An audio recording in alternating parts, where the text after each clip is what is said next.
naman. And now, let's see anong mga susunod nating mapapanood.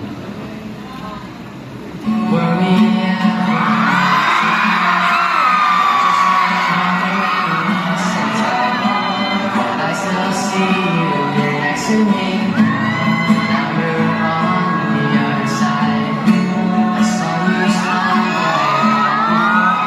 I guess she's the one you've been waiting for. I still see you next to me. Now we're on the other side. Grabe, ano pa mo yung mga hindi kayang gawin ng batang to? Makausay. Nako, he is not just a singer, he's a singer-songwriter and he loves, ano talaga namang, napanood nyo rin. No, grabe din talaga. And he loves playing instruments, so lalo na ang guitar. Yes po. Kaya naman, ipapsalit lang. Eto na, kaya naman, kailan mo ba siyempre unang na-discover na you love music? Una ko na-discover love ko sa music, I guess. I mean, love ko sa instruments. Kasi music, everyone loves music. Pero sa instruments po, sa guitar, I fell in love sa guitar po when, I think it was around 2023. That's when I started playing parang everyday po talaga. Kasi before, my dad used to teach me guitar nung mga pandemic days. Pero parang hindi ko na-trip dahil ang hirap. Pero nung couple years later, I picked up the guitar again and I said na, meron naman ako mga alam na kanta eh. So, i-play ko yung mga isa-dalawang kanta lang alam ko. And then, I played it again and then, I enjoyed it. Kaya, naging tuloy-tuloy yung pag-learning ko until I got better and better and better. Yes, nabanggit mo na kanina yung mga... Sige, palakpakan mo na. Palakpakan muna natin. Suspect. Eto na, syempre nabanggit mo kanina yung mga unti-unti, no, na may mga kinakanta ka. Natatandaan mo ba kung ano yung first song na talaga namang naka-connect ka emotionally? Song ko? Or yung mga kinakanta mo na lang during those days?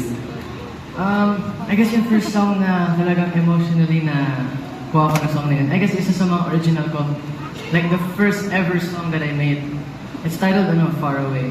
Kaya, that was the first ever song that I made. And it was based on true events or like true feelings ko talaga. Kasi I don't write a song kapag...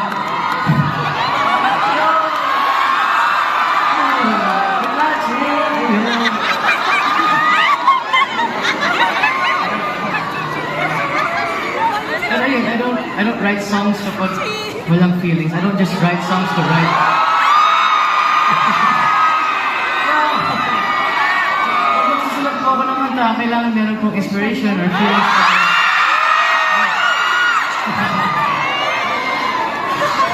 Sino ba daw ba yun?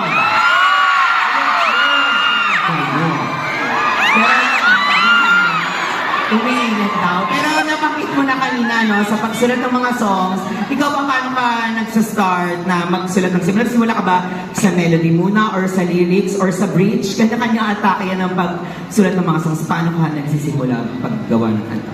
Well, ako po, I start writing songs with the chords. Maghahanap ako ng chord progression, and then I'm gonna add a melody, tapos lalagyan ko ng lyrics. Tapos, tuloy-tuloy na po yun. Yeah. Tapos, ayun, sometimes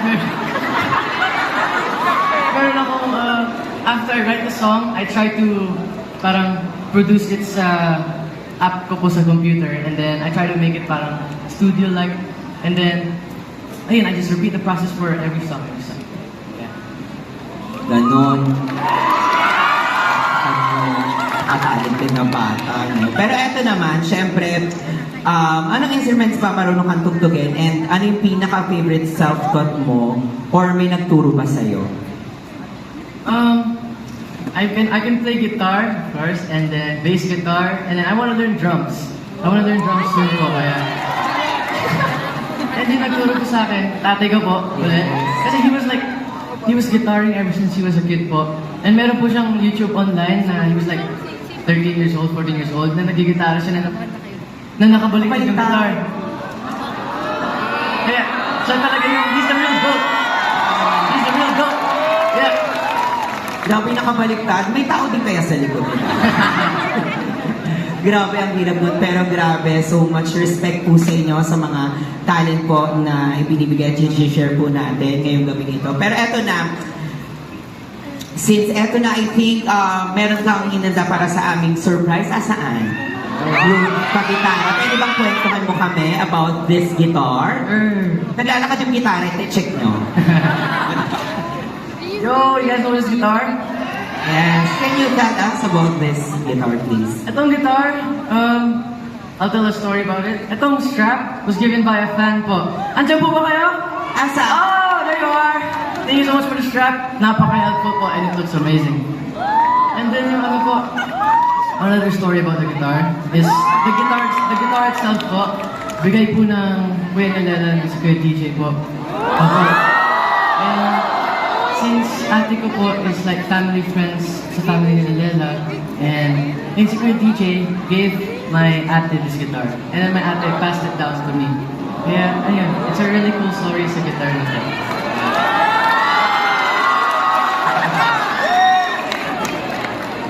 Yes, parang akala nyo kayo na may kakilala din kayo dito. Kayo sa akin.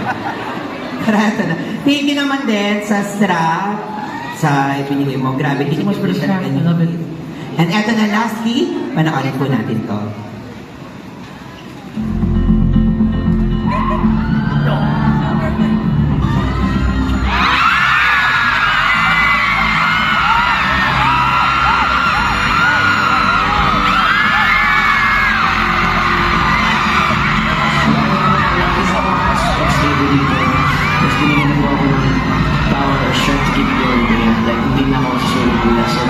Nakatulong po ito ng super big. Congratulations!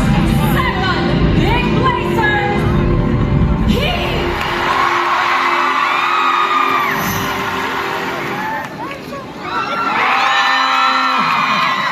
Yan, dapat mataas pa rin energy kahit nag-stop na yung video.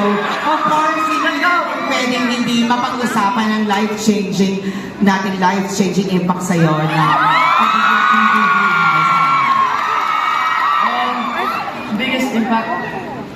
Biggest impact po na maging TV po sa akin. I guess is yung mga support na nakuha ko po sa mga fans po, sa lahat po na nanonood po. That was the biggest impact that I got po. It really changed my life. Nag-iba po talaga buhay ko after ng PUB dahil po sa kanila lahat. Kaya I'm really thankful for all of y'all guys and I appreciate every single effort na binigay niyo po sa akin. We love you. Maraming salamat sa inyo. Pero ang tanong, namimiss mo ba si Kuya? Yes po, namimiss ko na po si Kuya. Namimiss ko na sinasabay kami ni Kuya rin sa bahay. Kaya naman nandito si Kuya. Joke lang. Pero syempre, ito na. Before entering, ano ba yung biggest fear mo nung bago pumasok? Biggest fear? I guess yung biggest fear ko po bago pumasok sa bahay ni Kuya was not making any friends. Kasi napaka-hiyain ko po and I don't really talk much. Kaya, I was afraid I wouldn't make any friends or any parang genuine connection with anyone. Yeah. Pero tignan mo naman, ang dami mo mga kaibigan. They're all here! Na nandito kayo sa Socorta. Hindi naman kaibigan, pero syempre lahat ng mga nagmamahal sa inyo, sa dito mga At last question ko na ito. Meron ka bang sobrang na-enjoy na task na hindi mo makakalimutan? Oh yeah! Meron po ako yung Batang Kali po. Batang Kali class. Yes, yun meron po kami ng sipa or nung, ano yan, the slingshot thing. Slingshot po. Kasi nabalik po ako sa childhood ko kasi I used to play games with my friends before like that, mga street games. Sa hindi namin nalaro yung batong bola, agon base. Kaya, ayun. Nabalik lang ako sa childhood ko. Ano pa daw? Meron pa. Gusto nyo dito.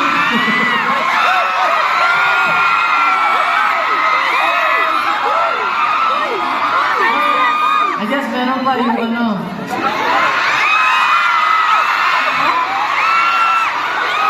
Ano yun, yung bangko?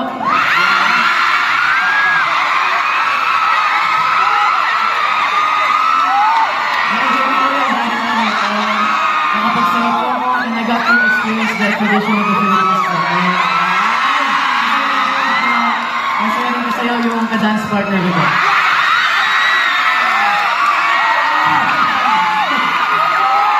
Ayun na.